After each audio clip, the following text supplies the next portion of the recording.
Bienvenidos a un nuevo episodio de El Psicólogo de Bolsillo, el podcast donde a partir de este momento cerramos consultorio y también cerramos unas cuantas ideas gastronómicas de Maracaibo, porque a partir de este momento, persona a persona, vamos a tener una conversación para potenciar, esperemos potenciar tu salud mental y la nuestra también. Yo soy Henry Sánchez, @psicólogo de bolsillo, y en esta ocasión, luego de tanto tiempo, lo logramos. Me acompaña acá en esta casa Jorge, bienvenido. Gracias. Jorge Perfetti, ¿verdad? Perfetti, piso. Jorge es un amante de la comida y del rock también. Algunos lo conocerán por su iniciativa, Día de Burgers, y otros lo conocerán por el antiguo destructor de restaurantes de Maracaibo. Sí. Ahora los potencia. Tuve mi etapa como todo. Bueno, Jorge, bienvenido. Gracias. Mira, esta conversación, como quizás muchos esperan y te conocen por Día de Burgers, dirán, no, esto va únicamente de las hamburguesas, pero va más allá, porque como hablamos fuera de cámara, digamos, el empresario está como que metido en un día a día en este país en particular que es sofocante a veces. Sí, Y totalmente. se tiene una visión, yo no sé si es desde hace unos 20 años atrás o qué, que el empresario como que está allá en la cima y Sí. como que no está exento, está libre de cualquiera de los problemas que tiene el ciudadano común.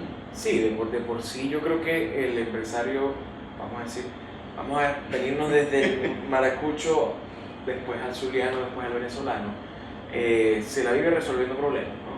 Pues nuestro día a día es cómo solventamos X cantidad de situaciones de nuestras empresas que nos llevan a buscar soluciones creativas, como llamo yo. Y por consiguiente, pues eso nos pone como en un panorama de tener que alejarnos un poquito del piso en algunos momentos, ¿no? Del piso llamo yo, bueno, del día a día de nuestras mismas empresas, pues siempre estamos reuniéndonos, siempre estamos tal.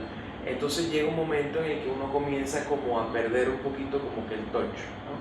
Un poquito como ese feeling de lo que nos hace al final humanos, ¿no? Y terminamos metidos en un corsé gigante de somos empresarios y hay que resolver siempre. Sí. Y siempre he dicho que cuando, por ejemplo, alguien de tu equipo de trabajo no tiene con quién hablar, puede ir a recursos humanos.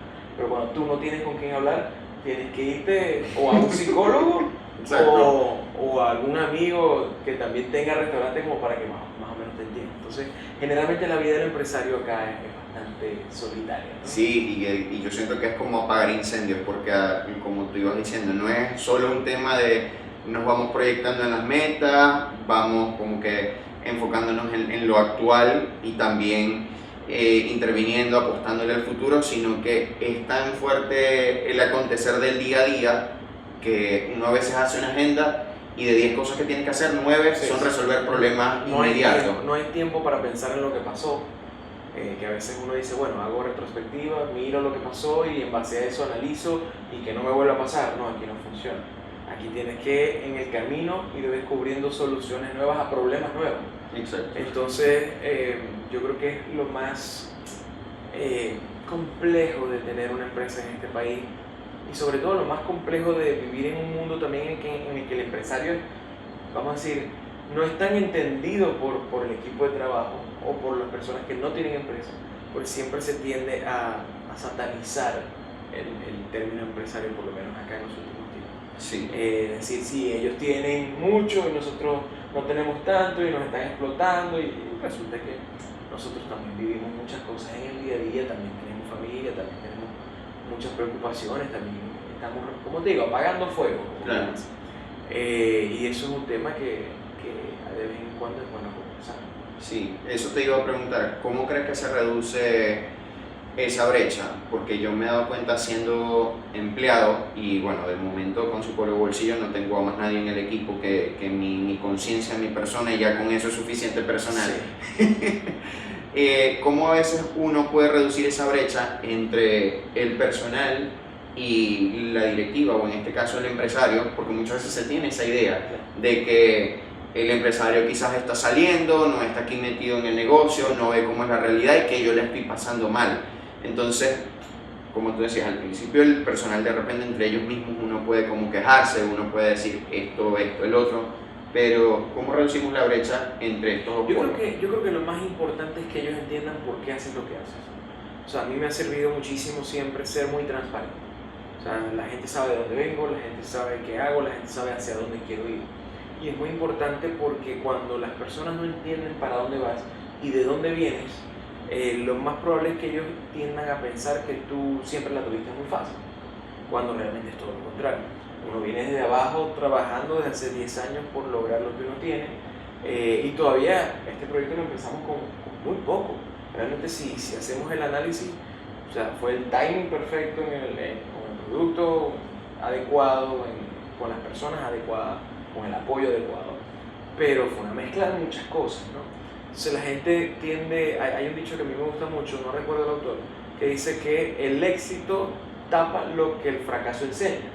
Sí. Entonces, muchas personas te ven y dicen, no, pero es que esto fue fácil, o sea, porque se tiende a pensar que el empresario, vamos a decir, viene de siempre tuvo dinero, siempre tuvo recursos, y es muy diferente. Entonces, cuando tú te sientas con los principales colaboradores de la empresa y les explicas, mira, esto viene de acá, nosotros empezamos así, con transparencia, tratando obviamente de mantener cierta información privada, Claro. pero con la mayor de las transparencias y honestidad, decirle, mira, o sea, nosotros somos personas que estamos echándole un camión, tal cual como tú, yo salgo todas las mañanas a resolver problemas.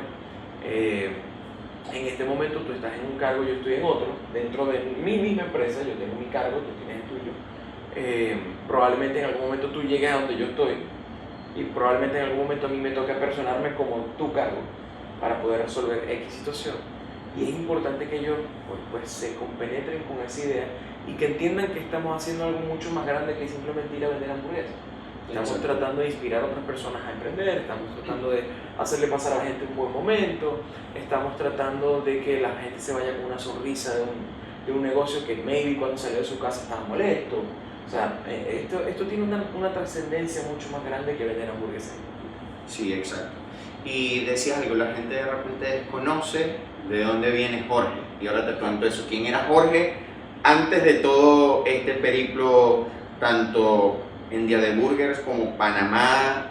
Hay una historia detrás. ¿Dónde empieza Jorge? Realmente Jorge viene de una familia de, vamos a decir, personas relacionadas a medicina. Mi mamá era médico, mi papá fue odontólogo. Yo soy el menor de 4 hermanos por parte de padre. Tengo un hermano que es músico, tengo un hermano que es publicista, mercadólogo, tengo un hermano que es fotógrafo, también es músico. Entonces la música siempre estuvo muy presente. Yo fui músico desde los 5 años de edad hasta los 18.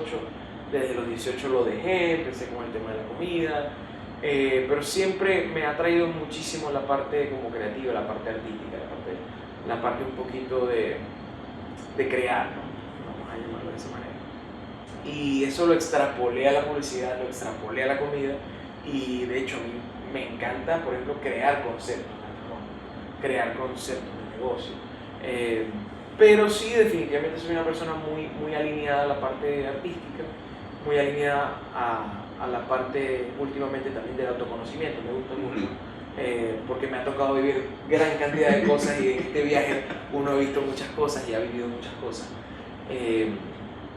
Pero sí, definitivamente antes de la comida existió otro Jorge, totalmente diferente, muy alineado en valores, pero muy desalineado en objetivos, ¿no? Okay. O sea, yo quería ser músico, ese fue mi sueño de toda la vida. Me presionaba muchísimo venir de una familia de músicos. Mi abuelo fue profesor de guitarra clásica, mi primer maestro. Y uno se presionaba mucho cuando era muy chanito con el tema de tengo que lograrlo, tengo que lograrlo. Y en base a esa presión, pues al final desistí. Ese fue lo que yo llamo, y eso más adelante lo podemos conversar, pero yo llamo las 3 caídas de mi vida. Una fue no llegar a ser el músico que yo pretendía. Hoy en día lo estoy retomando, me gusta, pero con más tranquilidad, ¿no? Tú tocas varios instrumentos, pero el principal es la guitarra. Correcto. También meto un poquito de sintetizadores, un poquito de piano, un poquito de bajo, pero realmente es guitarra. Pero bueno, sí, definitivamente hay varios Jorges en el camino a ser el Jorge que todavía no soy. Pero bueno. ¿Y ese punto, en qué punto tú sientes que aparece la comida como allí avisándote de que este puede ser el camino. Claro, ahí viene una parte muy dark, y es que realmente mi relación con la comida siempre fue complicada. Siempre fue complicada porque yo fui muy gordito de niño, y yo probablemente tapaba muchas cosas de mi vida con la comida. Siempre tuve una relación compleja. ¿Por qué compleja? Porque yo buscaba cierta felicidad a través de la comida. Siempre fui de buen comer. Yo no entendía por qué mi mamá pedía ensalada. Hoy en día entiendo que es para nivelar la cuenta porque yo pedí carne. O sea, eso, lo siento. Pero siempre me relacioné con las personas que yo tenía alrededor a través de ir a comer. De hecho, mi papá me llevaba muchísimo a comer. Íbamos a varios restaurantes de la ciudad, que hoy en día algunos siguen abiertos. Entonces uno generaba conexión con muchas personas a través del momento de sentarse a comer. Entonces yo siempre lo tuve como en un altar ese momento. Pues había cosas que yo no podía hablar en mi casa que hablaba también, como niño, como adolescente incluso. Y yo siento que eso se quedó en mí a través de los años.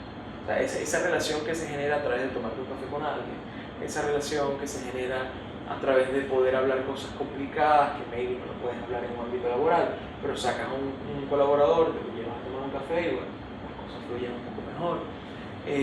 Entonces, llega un momento en el que yo decido pues, que no quería ser más el gordito y mejorar mi relación con la comida. En ese mejorar mi relación con la comida, yo empiezo a macharlo un poquito con mi carrera, que era publicidad y relaciones públicas, ya me he comenzado en la Universidad de Zulia, por cierto.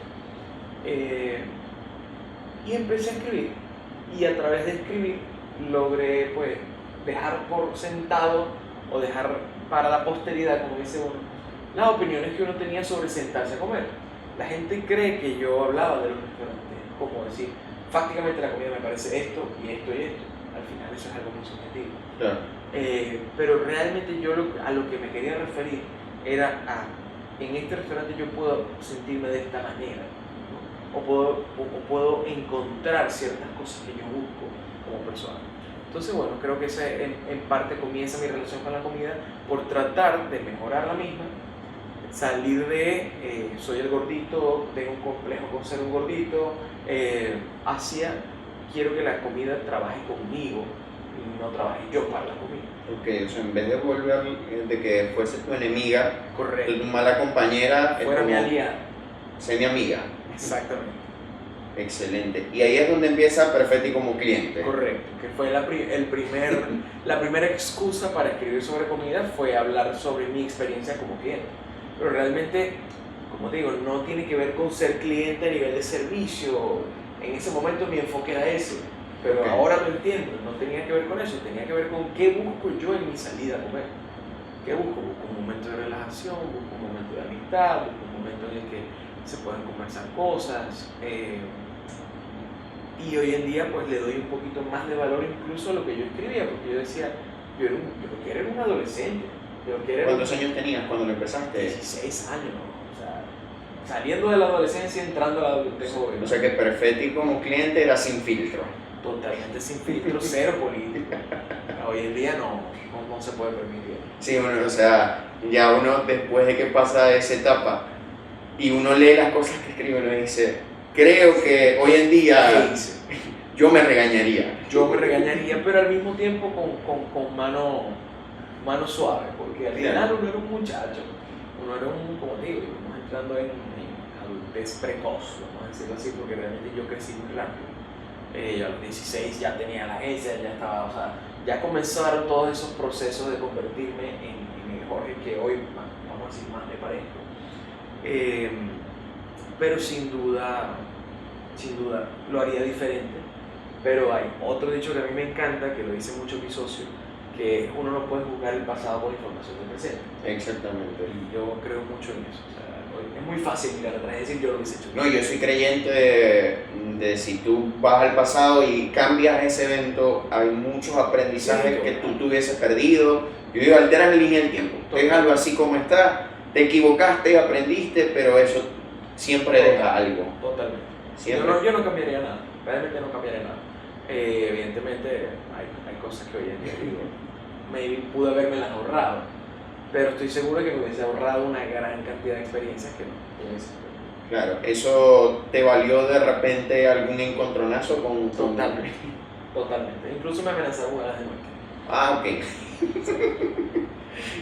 Peculiar. Saludos. Saludos. No, después fuimos amigos. De hecho, trabajé con ellos en una muestra de... ¿Y en qué momento justo te iba a decir eso? Porque hay una parte como que pudiste haberte ganado el odio de la gente, pero luego ese odio también se transforma en el que comienzas a trabajar con marcas gastronómicas. Yo tuve cierta suerte, vamos a llamarlo así. Llámese suerte, llámese timing, llámese como tú lo quieras llamar. Pero mi suerte fue que dentro de lo que yo escribía con cierto hate, había pues talento en la redacción, o así lo consideraban, y eso me ayudó a que no me juzgaran por el contenido, sino por cómo lo redactaba. Okay. Entonces creo que a muchas personas pues les agradaba leer de esa manera, en ese estilo de redacción, que en ese momento pues no estaba tan desarrollado, por lo menos aquí en la ciudad. Y pues muchas personas empezaron a delegar sus comunicaciones como restaurante en nosotros, en el equipo que formamos. Entonces bueno, se juntó el hambre con las ganas de comer. ¿Y cómo derivó y cómo se fue desarrollando esa entrega o esa delegación de comunicaciones a tu agencia? Ok, la agencia se forma, como dice, por demanda. Es decir, yo no decido abrir una agencia. La agencia la empiezo a abrir porque empiezo a buscar colaboradores para escribir. En ese momento, pues, redes sociales iban comenzando en un boom nuevo, que era Instagram, que era mucho más visual. Estamos hablando como 2012, 2013. Un poquito más hacia allá. Yo creo que ya 2014, 2015. Lo que pasa es que en Estados Unidos llegó mucho antes que acá. Sí. Acá era difícil que una cafetería o un restaurante invirtiese en buen contenido digital, en buenos diseños, en buen material audiovisual. Eso fue complejo, eso fue un proceso más lento de lo que la gente cree. Sí. Y aquí hubo ciertos como momentos en donde se empieza a cambiar ese paradigma y empresarios que empiezan a apostarle duro a eso. Dentro de esos empresarios yo recuerdo mucho el caso de Cupa. No sé si tú te acuerdas cuando abrió Cupa. Cuando abrió Cupa, era un caso espectacular de cómo el marketing digital realmente puede hacer cosas maravillosas. En ese momento más social media que marketing digital, ¿no? Pero se le apostó durísimo a imagen con ese modelo de cafetería de afuera, que vamos a darle marca a ese Starbucks que no tenemos. O sea, yo creo que por ahí iba el tema, un momento para pasarla bien, que de hecho pasa bien el slogan. Y se juntaron personas muy creativas como Cintia, que Cintia es una persona súper creativa y una de las dueñas, que aporta muchísimo. Entonces, creo que todo cambio llega cuando uno empieza a priorizar el ofrecer cosas que hoy en día no tenemos. Y entender que, porque a veces también hay como un falso paradigma de el maracucho no está listo para eso, o el maracucho no le gusta eso. Y hay muchas veces que no le gusta o no está listo porque no se lo compraron. Claro. Entonces, nosotros mismos tendemos a echarnos hacia atrás como sociedad. O sea, decimos, no estamos preparados, pero es que tampoco lo intentamos y tampoco culturizamos al respecto y tampoco nos damos la tarea de investigar, de hacer entender a la gente que ellos también merecen esas cosas. Bueno, quizás en tu caso uno estaba acostumbrado a la hamburguesa de calle. Pero fíjate que no estoy tan de acuerdo con eso, porque aquí la gente dice, sí, esa es nuestra hamburguesa como regionalista, ¿sí? Esa es nuestra hamburguesa. Pero aquí McDonald's y Burger King hicieron un estrago. O sea, Sí. vendían muchísimo y eran hamburguesas igual sencillas, eran hamburguesas de Tropic Burger durante mucho tiempo, o sea, eran hamburguesas de cadena, entonces yo creo que sí estaba sentado un precedente de que nuestra hamburguesa no era la callejera. La que nos identificaba ante el extranjero era la callejera, pero realmente aquí consumíamos muy americano. Solo que quedó ese vacío cuando las cadenas empezaron a morir. Correcto, empezaron a morir por así se quiere conocer. Pero aquí el mercado siempre ha sido como yo lo planteaba, dicotómico, siempre ha sido McDonald's y Burger King, y este y el otro, y cada cierto tiempo el ciclo se renueva, ¿no? Sí. Que bueno, yo creo que formamos parte de ese nuevo ciclo de marcas de ese estilo. Y van llegando esas marcas, van llegando esos negocios. ¿Tú en algún momento te preguntaste en qué me metí yo? Totalmente. El que trabaja en restaurantes siempre, todos los días, lo primero que hace es levantarse es decir, ¿qué hice? Es un estado natural, yo creo que del emprendimiento. Y llega un momento en el que las respuestas comienzan a aparecer. Pero no es fácil porque al principio uno dice, ¿en qué me metí? Esto es un trabajo muy demandante, esto es una situación que probablemente, y siempre está el miedo, ¿será que en algún momento vamos a ver el retorno a esto? Pero yo creo que es un tema de tratar de entender qué hace uno en el momento en el que está y por qué uno está donde está y cuál es cuál es el propósito de uno haciendo lo que uno hace. Y repetirse ese propósito todos los días en la cabeza es lo que hace que uno pueda despertarse y salir a trabajar y esa conexión con tu propósito para mí es fundamental. Sí, o sea, siento que es lo que en el peor de los momentos te abraza y no te deja caerte cuando la cosa se pone completamente difícil. Y fíjate que eso en tema de salud mental es muy importante, porque si quizás lo ligamos con el tema de la depresión, muchas veces viene de una carencia de sentido. Claro. O sea, sí, meaningless. Sí, es como nada tiene sentido, no hay un propósito que voy a hacer, todo es cíclico y muchas veces el hacer ese ejercicio, y no solo para el empresario, sino uno como persona en cualquier área de la vida, lo puede ayudar y ser ese soporte. Claro. Incluso a veces con psicólogos sí me pasa que, ¿para qué me metí yo a jugar a ser el profesional independiente? Porque no había otra propuesta, otra cosa, un trabajo más estable y seguro. Pero luego cuando piensas en lo que tú soñabas al iniciar, dices, ok, vamos a seguir el camino. Claro. Definitivamente yo creo que, y eso es una realidad, yo creo que vivimos en una sociedad profundamente deprimida y Sí. no lo sabemos. O sea, bueno, lo sabemos quienes estamos un poquito más conectados con esa autoconciencia de la que te hablo, ¿no? Pero la realidad es que todo el mundo está deprimido. O sea, todo el mundo tiene cierto grado de presión por muchas cosas que pasan. Y yo creo que sí tiene que ver con la falta de propósito. Yo creo que vivimos en una sociedad falta de propósito o por lo menos no conciencia del propósito que tienes. Sí. Y al final eso es lo que hace que tú no te quieras levantar. O sea, yo conozco gente que toda su vida soñó con tener algo y una vez que lo tuvo se dio cuenta de que, now what? ¿No? Y de hecho, no te voy a mentir, hubo momentos de Día Burgers donde nosotros, no sé si recuerdas que nos costó abrir Costa Verde. Sí. Nos costó mucho porque no teníamos un financiamiento. No, y la gente decía, estos no van a abrir. Esto no va a abrir, eso es un mito. Y hubo meses. Estaban entre la Magna de Luz y Día de Burgers. Estamos peleando. Hubo meses donde nosotros íbamos a trabajar y donde se veía lo mismo. Y a ti lo que te mata es tener los mismos problemas siempre.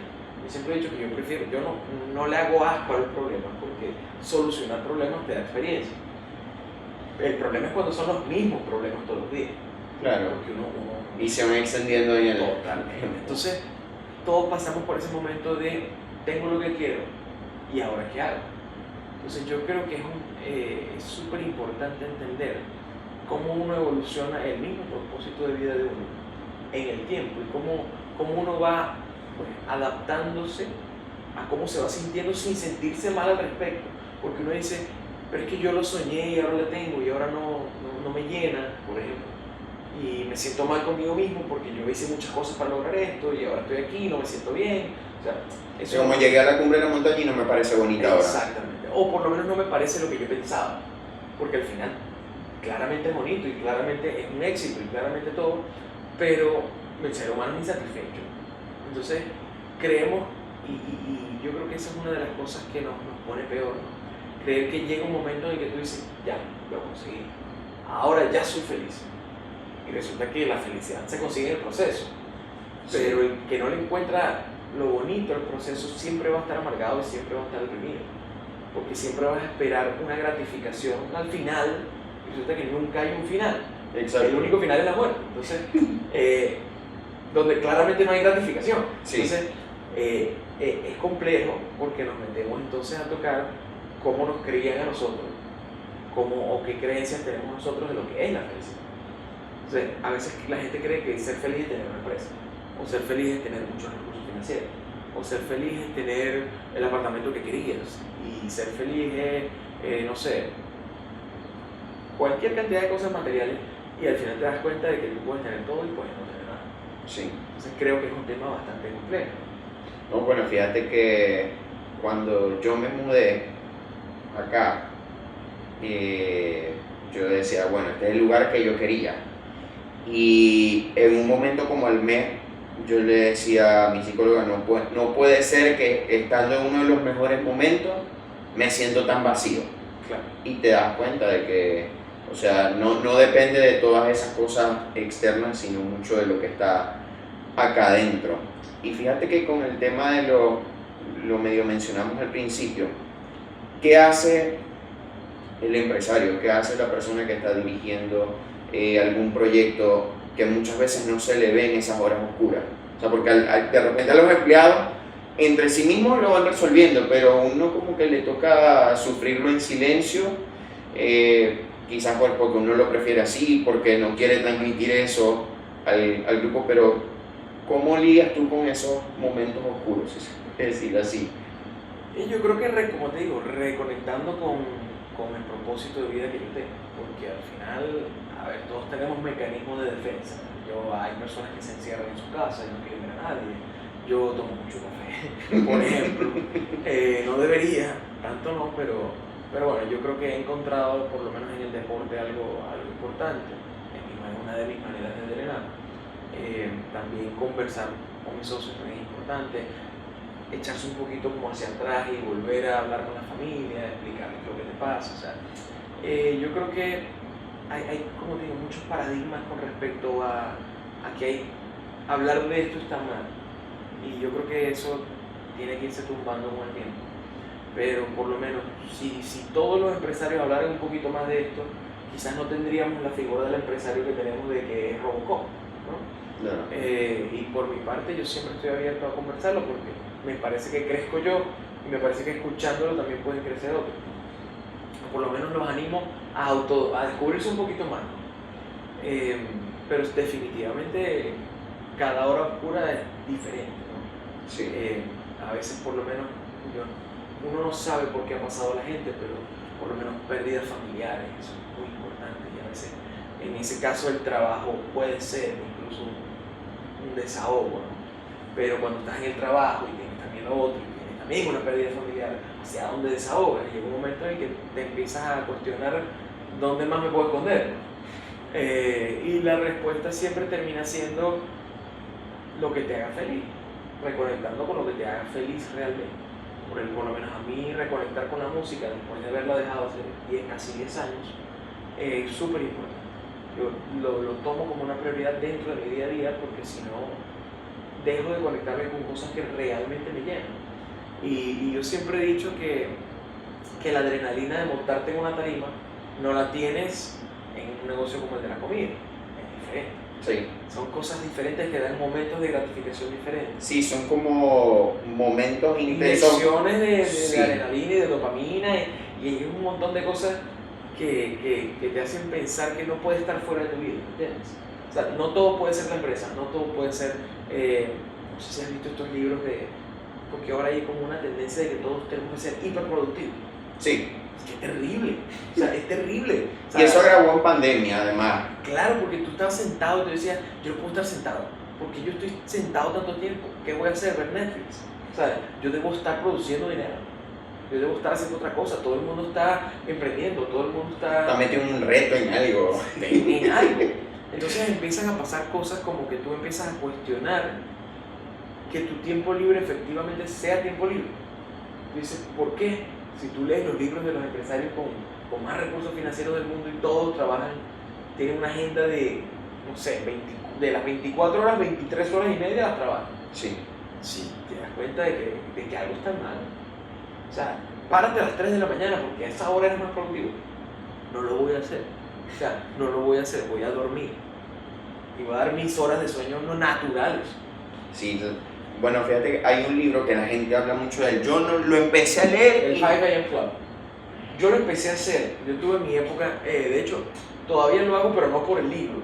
Lo hago por obligación. Lo hago porque a las 5:30 de la mañana es la mejor hora para pararte e ir a caminar a la vereda, por ejemplo. Sí, porque si no, pelaste. Claro, porque, ¿qué pasa? Yo siempre he dicho que esa es la mejor hora para ir, porque a las 5:30 tú llegas y está oscuro y no hay nadie. Tú tienes una media hora de reflexión contigo mismo sin ver absolutamente a nadie, sin saludar a nadie. Y en silencio, tranquilo. Luego viene la salida del sol, la primera salida del sol, un cuarto para las 6.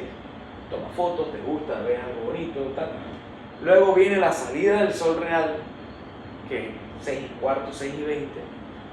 Y ya empiezas a encontrarte gente, ya empieza a aclarar, entonces ya es otra experiencia. Entonces, tú vives 3, 4 experiencias en hora y media, en el mismo sitio, haciendo lo mismo.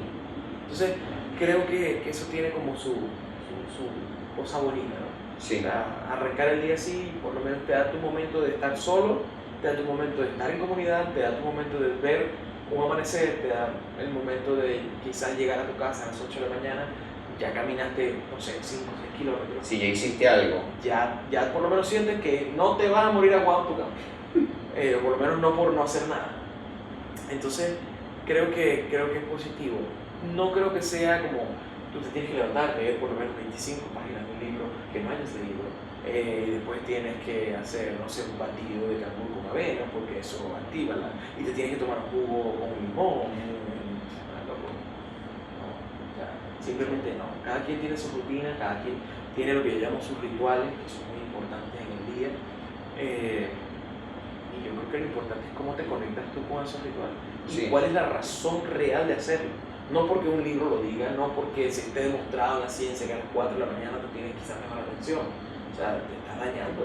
Sí, porque incluso hay gente que ni siquiera trabaja o le funciona ser un morning person. O sea, hay gente que simplemente me dice, hay personas que me dicen, yo trabajo de noche. Ese es mi momento creativo. Yo, adelante. Siempre y cuando no interfiera con tu salud. Exacto. Y al final eres tú, obviamente, el dueño de tu destino. Yo no sé si tú has escuchado de John Maxwell. Sabes que él, he leído como 2 libros de él, y él habla de ese tema de uno de repente está metido todo el día en la empresa, en el trabajo, y él dice que hasta que él no le dio el infarto, Él no lo entendió. él dijo, ok, Claro. ya vamos a organizar mejor esta agenda, vamos a tomarnos así sea media hora para hacer ejercicio, tiempo para la familia, porque te moriste y pues ya, pues, te perdiste. Es que sabes que uno se pone a pensar y uno se da cuenta de estas cosas. Cuando uno analiza, ¿qué pasa si mañana no estoy?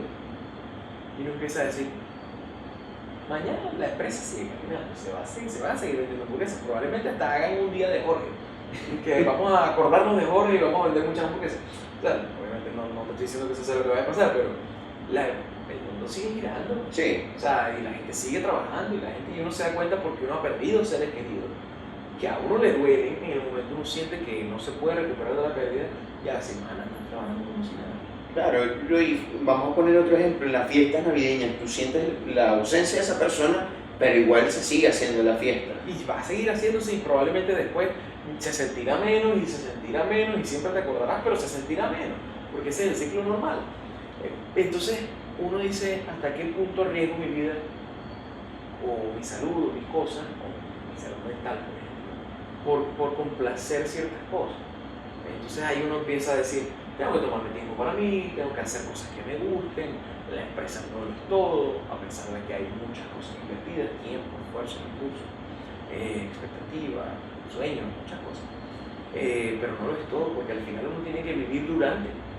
Uno no puede esperar que la empresa dé o que la empresa llegue a un punto para empezar a vivir. O sea, esas son cosas que uno se da cuenta en el camino. O sea, el que va empezando, generalmente, de hecho, eso es parte de por qué el emprendedor trabaja tanto. Porque el emprendedor tiene el sueño de la gratificación al final. Entonces decimos, ahorita me rompo la espalda. Yo salgo a trabajar desde las 7 de la mañana hasta las 12 de la noche porque este es el momento para hacerlo, porque estoy joven, porque ya tendré mi momento de retiro. Y resulta que no es así. O sea, al final terminas siempre trabajando por cosas que no tienes. Sí. Entonces, ¿qué tienes? Lo que tienes o no te importa o no eres consciente de que lo tienes, o llega un momento en el que te parece que no es mucho. Cuando miras para atrás, hace un año no tenías eso, hace un año tenías mucho menos, hace un año no tenías quizás una estabilidad que hoy tienes, hace un año estabas en un proceso emocional fuerte. O sea, uno tiene que también acordarse de dónde viene para saber hacia dónde va. Claro. Me parece muy Y también ir celebrando esas pequeñas victorias que uno va teniendo en el camino. Sí, no tanto como un trofeo, como una medalla de lo logré, sino como un decir, hey, O sea, estoy avanzando, hice algo por mí, o sea, porque hay gente que también entonces lo agarra como, me tengo que premiar por todo, o sea, como si fuera un perro. Esta tampoco es la idea. O sea, por ejemplo, hay gente que dice, no, es que como esta semana entrené 3 días o 4 días, entonces me voy a comer, me voy a atiborrar de comida. Estás haciendo lo contrario, ¿no? O sea, Que no perdáis el trabajo. sí, tampoco es sano, ¿no? Claro. Entonces, bueno. Y dentro de todo este interín también quería preguntarte, empezaste chamo, lo de la agencia, ¿cómo tú te ganas la credibilidad y el respeto de gente que, bueno, se estaba dedicando a este mundo a veces tan salvaje como es el mundo gastronómico y además que es empresarial, o sea, hay dinero de por medio? Claro. Realmente yo creo que la transparencia es lo esto. Cuando tú no tienes un interés de fondo, cuando tú no tienes una doble cara, sino que tú eres suficientemente consciente y suficientemente maduro como para decirle a alguien que está pasando esto soy yo, si te gusto chévere y si no te gusto también lo siento, esto soy yo. En ese momento yo hablaba sin filtro, pero así como hablaba sin filtro, también creo que las personas entendían de dónde venía, entendían que no lo hacía por mal, sino porque en ese momento para mí eso era lo que estaba bien. Entonces yo creo que esa trazabilidad en el proceso es muy importante. Uno confía en personas que uno sabe que vienen de abajo, o sabe que vienen trabajando, o sabe que tienen un buen propósito, o sabe que no te van a agarrar por detrás y van a hablar de ti. Entonces creo que ser muy transparente ayudó a que la gente confiara mucho en que yo tenía cierta misión al hacer las cosas, ¿no? Y también confiaron en el proceso en el sentido de este chamo va empezando, y a los chamos que van empezando hoy yo lo entiendo, tienes que abrazarlo y decirle mira, vete por acá, o sea, no destruirlo, no frenarlo, sino decirle mira, maybe lo estás haciendo incorrectamente en ti, por esto, o maybe lo puedes hacer mejor por esto y por esto y por esto. Entonces creo que esa trazabilidad hoy en día sigue generando confianza y es parte de, yo creo que el éxito de Via Burgers, que tú puedes ver de dónde viene.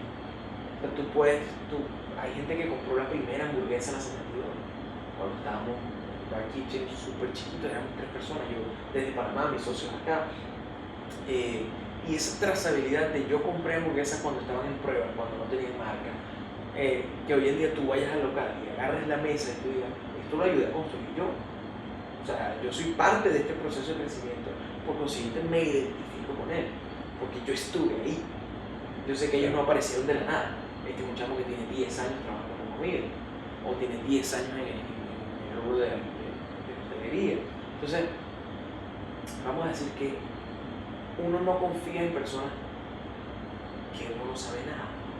Cuando tú dices, no, él apareció de repente, es muy difícil que tú confíes en alguien así. Claro. Es muy, muy difícil, por la misma razón que tú no invitas a tu casa a quien sea. Tú invitas a tu casa a alguien que sabe que va a tratarte bien a tus muebles, que no te va a robar, que no va a tener un impacto negativo, que no va a gritar y los vecinos van a salir a reclamarte, porque tú lo has construido. Es lo mismo que el que tiene un billete de $10. Dice, yo esto me lo gané con el sudor de mi sangre. O sea, con el sudor de mi frente, de mi sangre, como que sea eso. Y estos $10 los voy a meter donde yo sé que me va a ir bien. O sea, yo no le voy a dar estos $10 a alguien que yo no sé que los va a aprovechar mal o que los va a aprovechar. Entonces, al final, esa confianza entre las personas que te contratan y las personas y tú se da por un proceso cíclico de renovación de esa confianza. De, hey, ya tiene 3 meses trabajando conmigo, nunca me quedo mal. Siempre valora mi tiempo, siempre valora mi inversión, mi recurso, siempre está pendiente, nunca me deja de contestar mensajes. O sea, y es el mismo proceso que en el restaurante.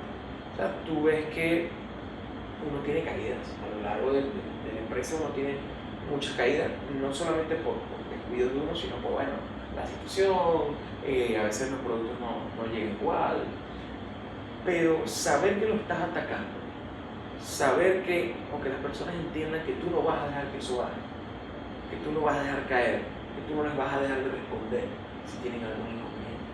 Yo creo que eso hace que la gente confíe. Básicamente eso. Qué bueno. Fíjate que el reconocer los problemas yo siento que eso rompe literalmente la brecha que hay entre la empresa, el restaurante y la persona. Cuando Sí. yo como cliente identifico que alguien me está resolviendo el problema, que sabe que existe y no se lo esconde, es como, ¿sabes? Esta gente, yo voy a tener una relación. Claro, claro, porque uno entiende y uno es empático. Sobre todo con personas, como dices tú, que admiten que no son perfectos. Qué horrible es una persona que diga, no, es una persona que jamás va a crecer. O sea, Sí. y en la que jamás van a confiar. Porque ese es otro tema, el culto de la personalidad, eso es un tema un poquito más complejo que tiene que ver, pero definitivamente tiene otros matices. Pero aquí solemos pensar que, como digo, que el empresario no tiene problema. ¿Por qué? Porque el empresario no suele asumir que lo tiene, o no suele decir públicamente que lo tiene. Y yo creo que eso hace que la gente no se identifique con él. O sea, yo siempre he dicho lo mismo, yo siempre he dicho que al final el éxito es relativo. O sea, para ti, pero para mí, o sea, hoy es, mañana no es, si es, no es, o sea, dependiendo de cómo lo veas, ¿no? Pero yo siento de verdad, en el fondo de mi corazón, que el asumir y el decir públicamente que uno no es perfecto hace que la gente se empática con uno. Y es lo que yo creo que debería pasar. O sea, ni siquiera deberíamos ponernos en una chaqueta de somos perfectos. Sí. Y las empresas también son así.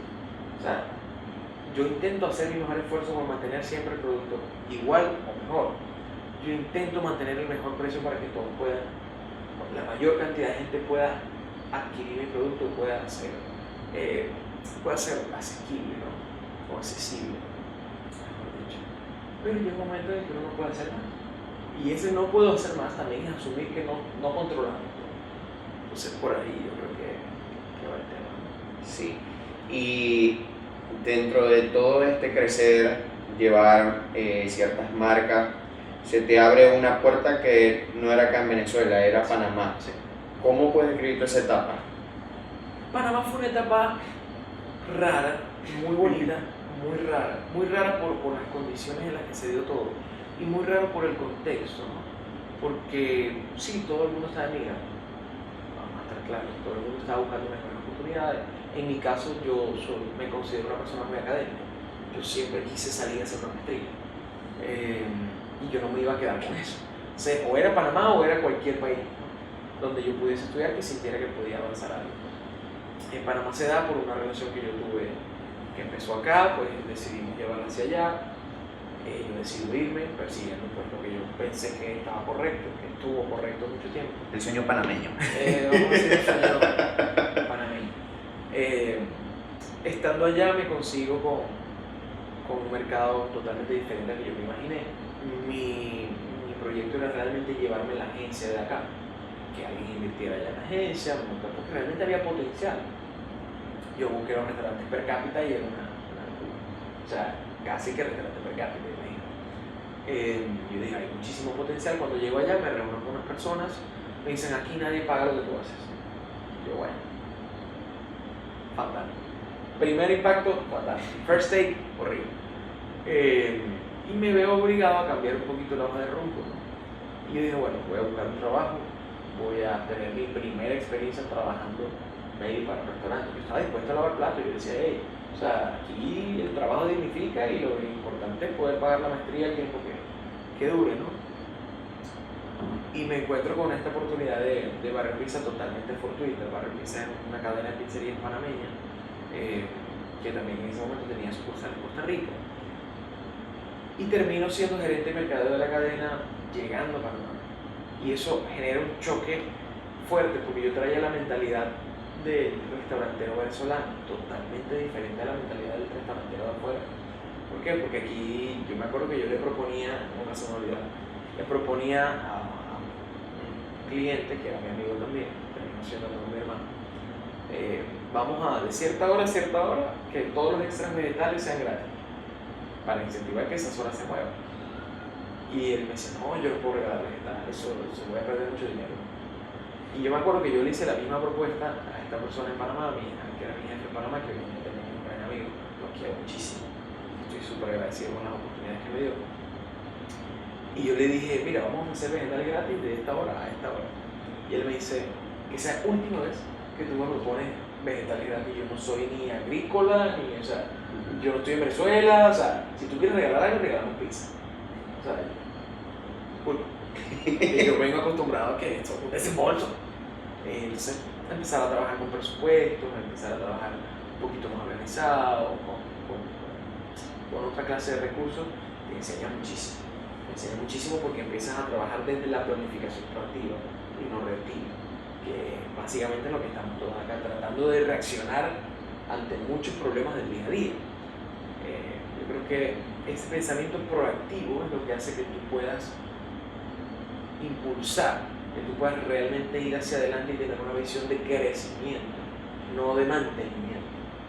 Que aquí, pues, vamos a estar claro, parte de nuestro día lo dedicamos a buscar la manera de mantenernos. Exacto. Mantenernos en el mercado, mantenernos competitivos, mantener la calidad del producto, mantener el precio del producto, mantener los costos a raya, cómo somos más rentables.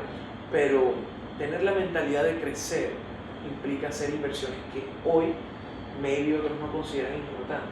Por ejemplo, crecer en administración, en un core administrativo fuerte, crecer en recursos humanos, invertir en que las personas se vayan a estudiar al IES en Caracas, por ejemplo, que es complejo, es un costo alto, pero no tiene que asumir el riesgo porque uno lo que quiere es ir hacia adelante, uno no se quiere solamente mantener. Yo siempre he dicho que el que se quiere mantener generalmente va hacia abajo y el que se quiere crecer generalmente logra mantenerse. Entonces, yo creo que por ahí van a tener los tiros de lo aprendido en Panamá, más allá de lo académico, que también evidentemente a nivel financiero es muchísima enseñanza. Yo creo que tiene que ver muchísimo con inteligencia emocional y de cómo uno va cambiando el plan de vida de uno a medida que se va encontrando ciertas cosas. Claro, porque yo siento que si uno llega al punto de decir, trabajo para no perder lo que tengo y quedarme durmiendo en Plaza de la República, Sí, ahí te estancas. te estancas. Ahí te estancas y sabemos que cuando el agua se estanca empieza a oler. Claro, se estanca porque el mundo va muy rápido y uno cree que las cosas eran o son como fueron en su momento, que nuestros padres vienen de trabajar 30, 40 años en las mismas empresas y uno dice, bueno, ellos lograron una estabilidad, se compraron su apartamento, se compraron su carro. Hoy en día es impensable que tú te compres un apartamento aquí, como están las cosas, con financiamiento como está, o sea, para la mayoría de las personas, Sí. no es natural. Entonces uno vive tratando de que no se le complique la vida. Dice, no, pero es que este mes se me complicó aquí y tal. Y en ese momento dejas de pensar en cómo vas hacia adelante. Definitivamente cuando el agua se estanca empieza a mal. Cuando uno dice, no, ya llegué a donde quería, ahora lo que hay, tengo que mantenerme, generalmente vienen otros con una velocidad mucho más alta que la tuya. Sí. O sea, ya viene una generación totalmente diferente a nosotros. Nosotros vivimos muchas cosas que las nuevas generaciones no van a vivir. Y ellos vienen con un ritmo, pero 27 veces más rápido que el de nosotros. O sea, hay personas de 14 años que ya hacen las cosas que uno hacía, con 20, con 21, con 22, con 23. Entonces, por eso es que esa gratificación de sentirse el genio y lograr, ya lo lograste, mañana te van a pasar por al lado, es lo más seguro. Sí. O sea, uno tiene que aceptarlo, en algún momento va a pasar. Lo que uno no quiere es que uno se quede atrás. Claro, ¿no? Y pasa en el deporte, pasa en la música, que de repente tú dices, no, mira, esta gente, o sea, este género, este es el rey, de repente aparece otro mucho mejor y que te tumba. Te voy a poner un ejemplo. ¿Cuántos guitarristas no se desanimaron porque entraban a YouTube y veían un chinito haciendo... Y uno decía, Dios mío, pero yo tengo 2 meses intentando hacer la mitad de eso y no lo logro. Y el chamito parece con 5 años que lo hace. Entonces, uno tiende a perder como la perspectiva de las cosas. Cuando uno dice, es que siempre el otro tiene algo que yo no tengo. Sí. Y uno se tiende a presionar. Y cuando empieza la presión, ahí empezamos a evaluar. Porque entonces te pones en función de lo que hace el otro, no de lo que puedes hacer tú.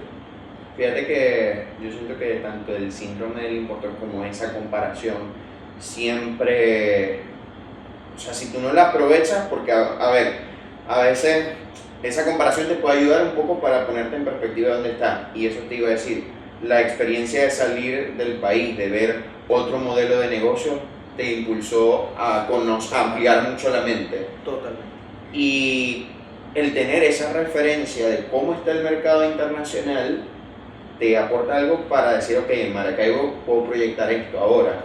Claro, yo siento que más allá de lo que uno puede aprender de mercadeo, de la carrera de uno afuera, lo que uno aprende es a sobrellevar situaciones complicadas. Por ejemplo, o sea, llega un momento en el que tú estás acostumbrado a tener tu agencia acá, te va muy bien, tienes una gran cantidad de clientes, tienes buenos recursos, no eres millonario, no tienes mucha plata, pero tienes tus recursos para mantener. Tú puedes ir a comer en el restaurante que tú quieras, tú puedes hacer. Esa era mi vida antes de ir. Pero estaba estancado. Bueno, ya había trabajado con todos los clientes que yo quería trabajar, aquí no tenía clientes grandes, era muy complicado, muy burocrático. Había como un techo. Sí, había un techo en ese momento para mí y yo sentía que ya lo había alcanzado. Pero por ejemplo, yo no había vivido situaciones en donde el pago de la quincena no cayó. ¿Y qué vamos a hacer? ¿Cómo me voy al trabajo? Bueno, camina. Y te vas caminando desde tu casa hasta el trabajo y ese es el camino de Santiago. O sea, tú vas preguntándote qué hiciste. O sea, tú vas preguntándote por qué estás en esa situación, si aquí tenías otras cosas y tal. Y esa respuesta que tú te das es muy importante. Porque generalmente ahí es donde tú descubres quién eres. Sí. Ante las situaciones complicadas. Por ejemplo, cuando te encierran en pandemia, estás fuera del país, tienes tu familia acá. Entonces, en cualquier momento me pueden llamar a decirme que tienen COVID. O sea, y yo decía, Dios mío, entonces uno empieza a llamar más a la familia. Entonces, yo reconecté mucho con mis hermanos estando afuera. ¿Por qué? Porque ahora yo también era migrante. O sea, yo también entendía lo que era salir, entendía lo que era tener compromisos todos los días.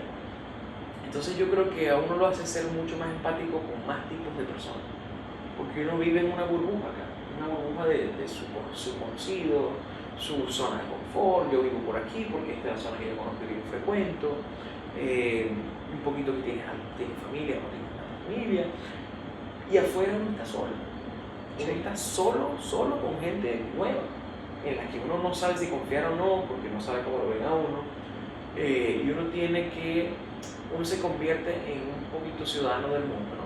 Y uno se convierte en una persona que uno no pensó que podría llegar a ser, que es una persona que resuelve a pesar de todo. Entonces, como a uno no le toca vivir, es imposible que uno tenga esa experiencia acá. Esa es parte de lo que me tocó vivir. Sí, y fíjate que a ti las aguas no es que se te han estancado mucho últimamente, porque estando en Panamá aparece la propuesta de Día de Burgers. O sea, cuando de repente parece que todo está acá, está ya con Parry Pizzeria, que se llama, ¿verdad?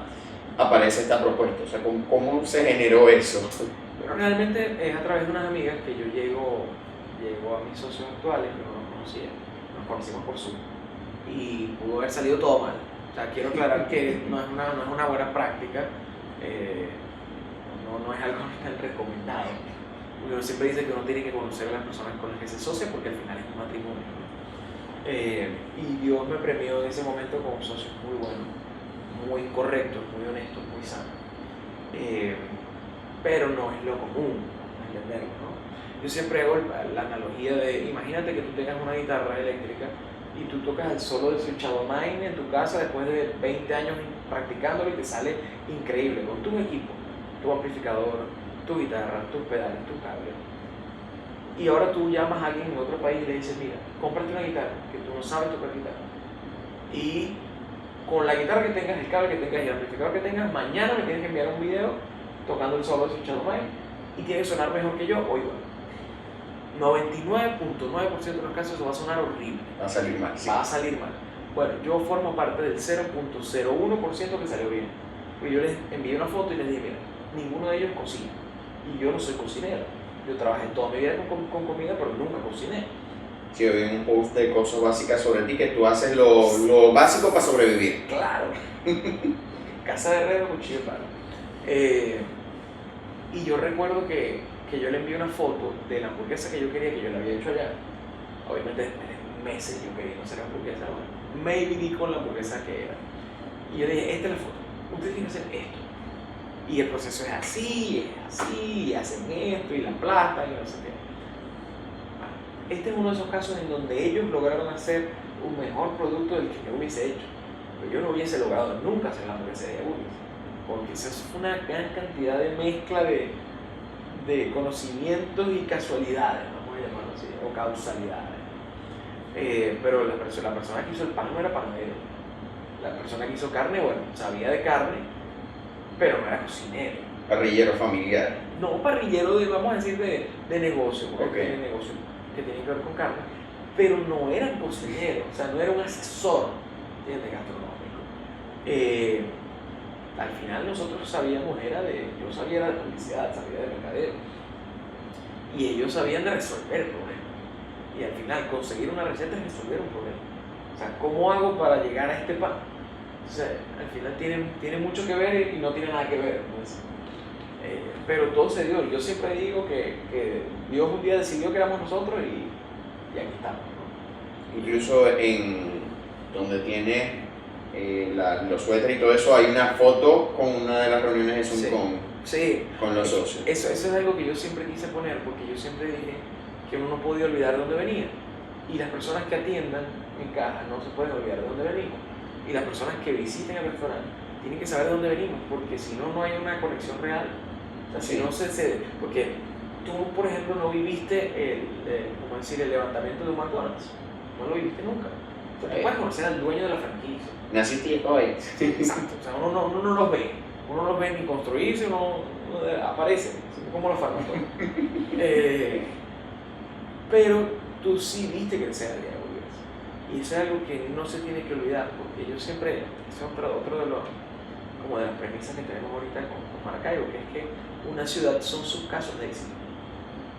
Lo que habla de una ciudad son las empresas que funcionan, las individualidades que salen y son exitosas, los grupos que salen y son exitosos.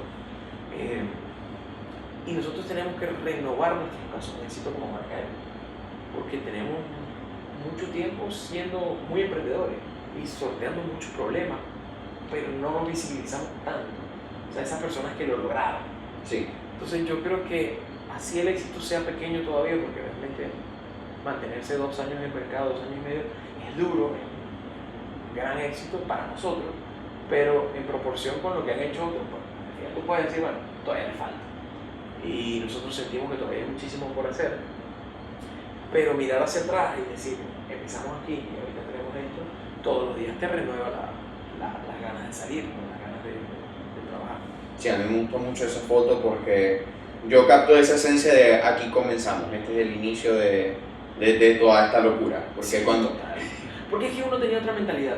Yo siempre he dicho que uno no puede perder la mentalidad de emprendedor, por más que ya seas empresario. ¿Por qué? Porque era una mentalidad de no tengo nada que perder. O sea, vamos a echar mucho, vamos a salir a trabajar, vamos a agarrar humo parejo, porque llevamos humo, todo lo que tú te puedes imaginar. Sobre todo el equipo de trabajo que teníamos en ese momento, mis socios también. Éramos personas que no pensábamos en que eran las 8 de la mañana y que todavía hay que darnos nuestro espacio, no, éramos personas que trabajábamos y nos encantaba y nos sentábamos a hablar 4 horas de lo mismo. O sea, yo me acuerdo que estando yo en Panamá, yo me hacía mi café en la mañana, me sentaba en mi silla playa en el balcón del apartamento y llamaba a mi socio y ahí chachareábamos 4 o 5 horas de cómo iba a ser. O sea, de cómo íbamos a llegar, de otros casos que llegaron. Nosotros hablábamos de incluso empresas de afuera que las tomábamos como referencia.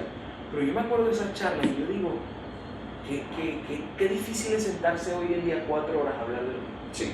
Porque uno tiene tantas cosas que uno dice, y uno va perdiendo como ese chip de yo le puedo echar pichón, ese chip de yo estoy dispuesto a hacer lo que sea. O sea, en este momento, bueno, uno dice, no, yo no arranco un negocio si no tengo una estructura bien, si no tengo el sistema, si no tengo lo otro, porque bueno, ya aprendí que por aquí se me cae, por aquí el inventario se pierde.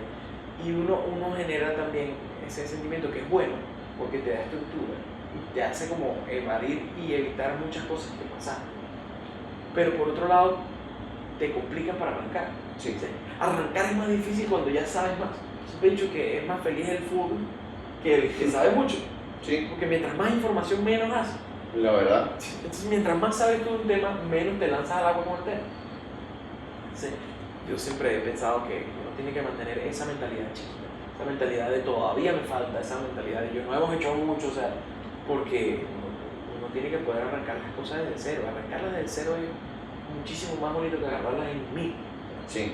mucho. Un empresario de aquí me decía, esa perspectiva, ese espíritu emprendedor, él lo llamaba como el gusanito que siempre te dice, Total. arriésgate.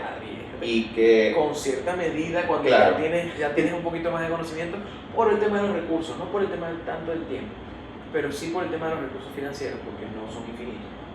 El tiempo tampoco lo es, pero no siempre le preocupa el dinerito.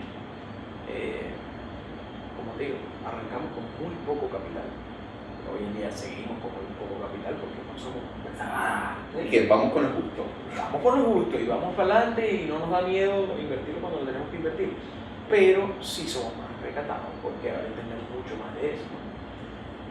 Eso no quita que queramos hacer mi proyecto. Tenemos 10 marcas en la cabeza que queremos sacar, pero con cautela y con prudencia, porque uno tiene que ir también con el mercado y uno tiene que ir con el acompañamiento y con las posibilidades de uno también físicas, ¿no? Porque uno llega un momento en el que no tiene más tiempo en el día y ¿qué vas a hacer? Claro. Entonces, delegar toma su tiempo, toma su preparación, tiene su proceso, ¿no? Entonces, por ahí vamos. Jorge, y en todo este camino, ¿qué tan importante, que ahorita hablabas de tus socios, qué tan importante es la gente que te rodea? 100%. 100% no solamente en el éxito de la empresa, sino en el éxito de mantenerte a ti, o sea, a raya, como dicen. Porque definitivamente en el proceso yo creo que más importante incluso que los recursos financieros es la inteligencia emocional, o sea, la salud mental, mejor dicho. Porque definitivamente es muy fácil caerse, es muy fácil. O sea, tan fácil como que hoy tocaste una tecla que no era y mañana no tienes nada. Entonces, vivir en esa cornisa no es para todo el mundo, ¿no? Y el emprendedor es genial en esas cosas de arriesgarse, pero también es difícil porque, por ejemplo, yo tengo un dicho que vamos a decir que hace un poquito evidente en la cornisa que todos vivimos, ¿no? Hay mucha gente haciendo tortas en su casa, con besitos, todo encantado, y es súper chévere, mi mamá los hace, pero cuando tú quieras ver de qué están hechos, pregúntale qué harían si se les quema el horno. Complicado, porque es un momento difícil. Generalmente trabajas con el día a día, con lo que vas ganando lo vas reinvirtiendo, lo que vas ganando lo vas usando para vivir. Si te daña el horno, se te acabó. Ruina, de un día para otro. Entonces, saber vivir en esa cornisa es complejo. Es complejo porque entonces tú empiezas a cuestionarte, pasa un año vendiendo tortas y brownies, tú empiezas a cuestionarte por qué no creces, por qué otros sí crecen, por qué será que a la gente no le gusta, por qué vendes más, por qué vendes menos.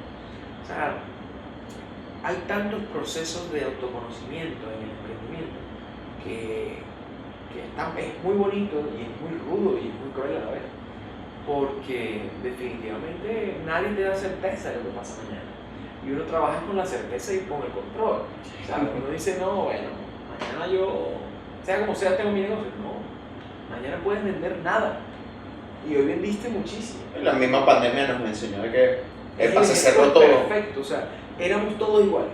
Sí. Todos estábamos en la casa. El McDonald's era lo mismo que The Burgers. Obviamente no existíamos en ese momento, pero éramos 2 restaurantes cerrados. Claro. Y todo el mundo enviaba la hamburguesa a la casa. Entonces, yo creo que uno tiene que apreciar las cosas cuando las tiene, porque mañana maybe no las tiene. Eso es importantísimo. Sí, de verdad que la gente es como ese cable tierra, como dice la canción de Fito, que a mí me gusta muchísimo. Porque justo es como ese llamado de si estás entre que vuelves y no vuelves, que es como que has perdido el norte, epa, aquí cuentas con. Sí, yo creo que entender que cuando estás arriba no pienses que estás tan arriba y cuando estás abajo no pienses que estás tan abajo. O sea, esa llamada de salida de un problema es muy importante. Una llamada aunque sea de que te escuche.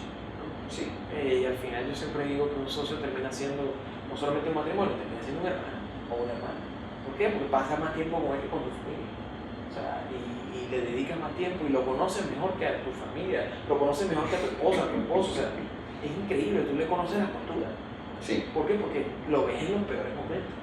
Entonces, cuando tú tienes esa relación tan abierta con alguien y es vamos a decir que es una herida que siempre está, porque simplemente te golpea el negocio y queda una herida y él sabe que tienes esa herida, y él te ayuda a sanarla, pero al final eres tú quien la sana. Y tiene un gran poder sobre ti en el sentido de que al saber tanto, al tener tanta información, siempre puede utilizarla para el bien y para mal. Entonces, el buen socio es el que decide usarla para bien. Es igual que la persona que tienes al lado, a la que tú le das un poder porque, por ejemplo, una pareja sentimental, tú le das el poder de decir, hey, emocionalmente tú puedes hacer conmigo lo que tú quieras. Sabes que es una buena pareja cuando no lo utiliza, ¿no? Claro. Dicen por ahí. Igual es el socio tiene mucha información sobre ti, sobre tu familia, sobre cómo piensas, sobre cuáles son tus metas. Y el buen socio es el que te ayuda a llegar ahí, y no el que se aprovecha de eso para dañarte, ¿no? Y bueno, me ha tocado ver de todo en muchas empresas, pero gracias a Dios mis socios para mí han sido ejemplares. En todo, en transparencia, en trabajo, en apuesta por mi apuesta en ese momento. Porque era difícil agarrar un chamo de afuera de 27 años, 25 años en ese momento que tú no conocías. Claro, en ese caso para los dos les dijeron como que mira, que está esta camioneta negra que te va a llevar a conocer a Messi. Tú decís te montado o no. Tal cual. O sea, para mí era difícil confiar en el socio que no conocía, pero para ellos también era difícil confiar en mí que estaba afuera. O sea, sin ningún compromiso de que yo me vendría. Porque mi proyecto no era venirme, mi proyecto era quedarme allá, e incluso yo tenía todo listo para emigrar a Canadá o emigrar a Inglaterra, hacer otra maestría en Oxford. Entonces, confiar fue muy complicado. Yo me quito el sombrero con ellos porque no era fácil. Y no es fácil apostarle tiempo de tu vida, apostarle recursos financieros, apostarle incluso muchas relaciones públicas a alguien que no conoces. O sea, yo me quito el sombrero y siempre voy a estar eternamente agradecido. Me parece que fue un game changer, como dicen. O sea, a mí me cambió la vida. Sí, totalmente. Y ya casi cerrando por ejemplo, Venezuela. ¿Qué significa para ti Venezuela? Realmente significa todo porque... Y yo lo viví cuando volví, la primera vez después de haberme ido. Hay un sentimiento que nadie sabe explicar, que es que tú te sientes en casa. Sí, pero es más que eso. Yo recuerdo que el día que llegué, yo del aeropuerto fui a Costa Rica, porque ya teníamos el local alquilado. Y cuando me bajé, yo respiré un aire muy raro. Yo siempre he dicho que nunca lo volveré a respirar igual, porque tenía olor, tenía recuerdos, tenía cosas. Y definitivamente el mejor lugar para crecer es donde tú te sientes cómodo. El mejor lugar para crecer es donde tú puedes desarrollar muchas cosas que tú tienes por dentro, que solamente las vas a desarrollar estando en contacto con tus recuerdos. O sea, no sé cómo explicarlo, pero hay espacios para todo. Hay países para crear ciertas cosas, empresas, crecer, tal. Hay países para estudiar, empresas, tal. Pero en este momento cumbre para mí, en el que yo tenía que dar el paso, era muy importante recordar de dónde venía y cerrar muchas heridas de antes para poder asumir nuevos retos. Y yo creo que eso Venezuela me lo dio de verdad, súper más de lo que yo le pedí. Entonces, no estoy diciendo que me vaya a quedar toda mi vida acá, no estoy diciendo que la empresa vaya a quedarse aquí 100%. Seguramente, a ver, cuando uno se hace empresario, uno se hace ciudadano del mundo, ¿no? Sí, definitivamente. Uno empieza a pensar global, pero definitivamente siempre voy a querer que esto mejore, siempre voy a querer que Maracaibo mejore, siempre voy a querer, y siempre voy a trabajar en pro de que Venezuela sea mejor de la que yo recibí, ¿no? Que nosotros nos tocó vivir una época muy complicada, que nacimos en una época complicada, pero siempre querré que las generaciones que vengan después pues las tengan un poco más claras. Yo creo que eso es un objetivo de vida mío muy importante. O sea, llega un momento en el que te empiezas a preocupar más por trascender que por hacer hoy, ¿no? Ya a mí me está llegando, a pesar de que yo estoy mucho y siento que la trascendencia dentro de todo te ayuda, o sea, te pone más en contacto con tu alrededor, con la gente, e incluso te hace perseguir con más fuerza esa idea, porque incluso si uno lo hace pensando en que bueno, lo logré, lo disfruté, pero en algún momento uno va a morir y eso termina, pero si lo hago pensando en que eso luego puede continuar, mucha gente se puede beneficiar de que si yo no esté ni se acuerden de mí. Claro. No, y también que, por lo menos en mi caso, yo he tenido experiencias familiares en donde se ha muerto un ser querido y yo he visto cómo lo recuerdan muy bonito, y digo, yo quiero hacer algo así. O sea, yo quiero que cuando ya yo no esté en este plano, la gente me recuerde por haber hecho cosas buenas. Entonces yo creo que eso es un motor que impulsa algo mucho más grande. Eso implica que yo dé clases en universidades, que yo, por ejemplo, cuando a veces se me piden cursos, yo ni siquiera pregunto lo voy a cobrar o no voy a cobrar, dependiendo obviamente del público que lo vaya a ver. Pero por ejemplo, con niños me gusta mucho trabajar, con adolescentes me gusta mucho, porque hay mucha gente que no tiene orientación y yo no la recibí de la misma manera en la que yo la puedo dar. Entonces, yo creo que es muy importante trabajar en el que viene, porque el que viene es el que va a hacer que lo que tú hagas se mantenga. Y yo creo que hoy en día es mucho más importante que antes hablar con el chamo, hablar con el adolescente, hablar con los adultos, vamos a decir, adultos jóvenes, ¿no? Es que yo tampoco estoy viejo. Siempre digo que yo tengo 27, pero mi espalda tiene 50. Y hacerles entender que sí se puede. Que es lo más importante. Como última pregunta, de todos los aprendizajes que has ido recolectando en el camino, uno que quisieras compartir para quien nos esté viendo en YouTube o en Spotify, ¿cuál sería? Me pusiste a pensar porque son tantos. Son unos cuantos. Pero definitivamente cuida tu salud mental.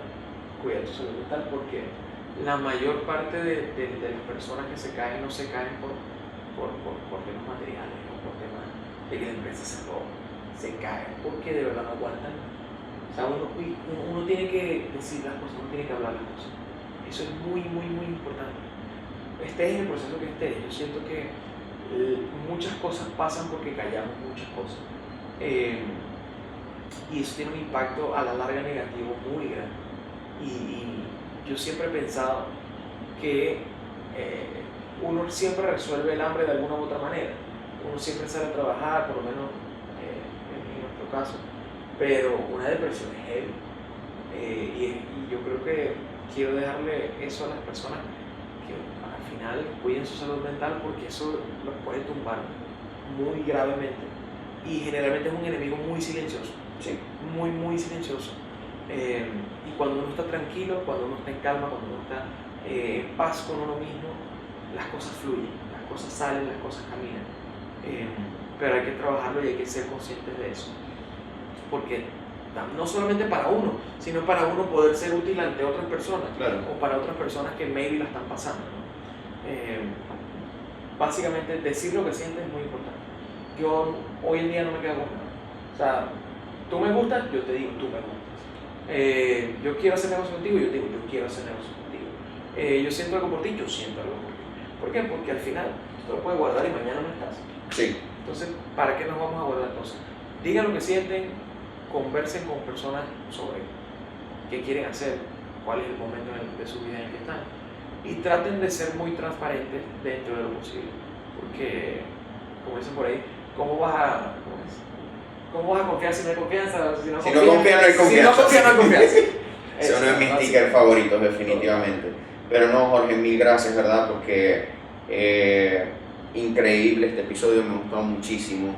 Y siento que cumplimos el objetivo que no era solo Día de Burger, sino un montón de experiencias, Jorge, como persona. Sí. Y bueno, esta es tu casa, bienvenido. Tremenda cháchara, definitivamente hablé Sí. más de lo que pensé. Y bueno, ya saben, pueden seguir a Jorge en sus redes, @JorgePerfetti, @T y @Día de Burgers. Vayan, síganos y también vayan y compren en el Costa Verde y si no, pues métanse en la página. Hay que mantenerlo. Exacto. Entonces, bueno, también suscríbanse al canal y saben que si desean atención psicológica a cualquier parte del mundo, Psicólogo de Bolsillo está allí para ustedes. Entonces, bueno, nos vemos en otra entrega de este podcast. Muchísimas gracias por vernos y escucharnos. Hasta la próxima. Chao.